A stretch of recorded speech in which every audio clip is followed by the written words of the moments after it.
ফরিদপুর জেলার ভাঙ্গা উপজেলার ঘারুয়া ইউনিয়ন বিএনপির সাবেক সভাপতি আলিজ্জামান মধুর ব্যক্তিগত তহবিল থেকে খাদ্য সামগ্রী বিতরণ। স্টাফ রিপোর্টার মোহাম্মদ শাহাদাত হোসেন জানান, ফরিদপুর জেলার ভাঙ্গা উপজেলার ঘারুয়া ইউনিয়নের যুগ্ম সাধারণ সম্পাদক বুলেটের সঞ্চালনায় ঘারুয়া ইউনিয়ন পরিষদের চেয়ারম্যান মনসুর মুন্সির সভাপতিত্বে গরিব অসহায় মানুষের মাঝে খাদ্য সামগ্রী বিতরণ করেন। খাদ্য সামগ্রী বিতরণে প্রধান অতিথি হিসেবে বক্তব্য রাখেন ফরিদপুর ৪ আসনের জননন্দিত সংসদ শহীদুল ইসলাম খান বাবুল।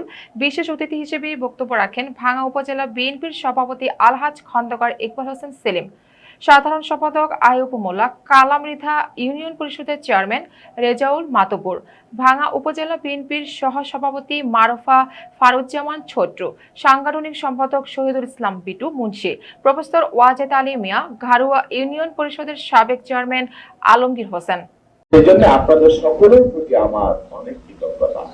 আমি আমার বাকি জীবন আমি সব পারবো না, আমার হাতে সুইচ নাই, কিন্তু আমি যতটুকু পারি আমি এতটুকু কথা দিলাম যে বাকি জীবন এই ভাঙ্গাবাসীর খেদমতে আমি নিজেকে নিয়োজিত রাখবো, ভাঙ্গাবাসী গোলাম হিসাবে আমি বক্তব্য খুব বেশি দেব না, রাজনৈতিক বক্তব্য দিতে চাই না। আমাদের এখানে অনেক নারীরা আছে, এই এলাকার বোনেরা, মায়েরা, তারা অনেক সময় নির্যাতিত, নিপীড়িত হয়, উপেক্ষিত হয়। অনেকে, আমাদের দেশে তো পুরুষ শাসিত সমাজ, আর নারীরা হলো মায়ের জাত। তাদের অধিকার সকলের আগে কিন্তু অনেক নারী স্বামী পরিত্যক্ত হয়, বিধবা হয়, বাচ্চা কাচ্চা নিয়ে অনেক কষ্ট থাকে।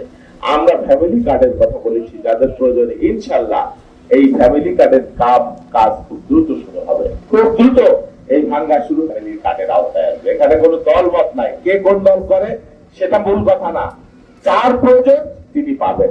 চেয়ারম্যান সাহেব আছেন, সরকারি কর্মকর্তারা আছেন, তাড়াতাড়ি ফ্যামিলি কার্ডের কাজ শুরু হবে। প্রত্যেকটা নারী কমপক্ষে ২৫০০ টাকা মাসে পাবে।